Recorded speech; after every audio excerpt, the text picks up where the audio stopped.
Hello, we already know about functional connectivity. If you don't know, you can see in my previous videos. But today we are going to dig into the functional connectivity methods. So, as we know about what functional connectivity, but did you ever thought what is the way, what is the connectivity, how differently it can represent? Because all research papers never show the similar kind of functional connectivity. So today I'm going to show what different kind of methods can be there for the functional connectivity. So if I talk about common methods, there are two. The one is seed-based analysis and the other one is decomposition method. So decomposition method further divided into independent component analysis and the principal component analysis. Today I will just give a brief intro, but from tomorrow we will discuss each method one by one. So if we talk about seed-based analysis, it is the computationally expensive to compute the pairwise correlation among a large number of voxels. So we require multiple number of operations. Here, this method can be done by seed-based analysis, which does not rely on the large pair. It's only focused on the seed region. So we can say that seed-based analysis relies on the estimating pairwise correlation between regions of interest or between a seed region and all other voxels across brain.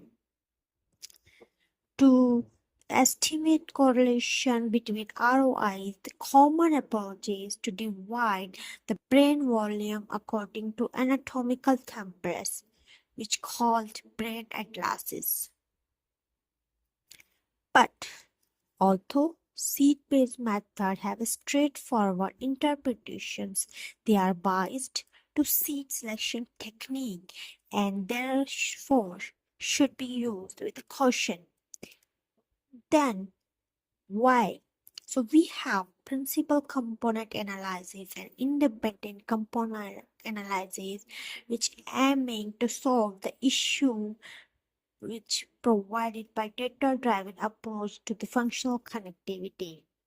These decomposition methods play many roles in functional neuroimaging application.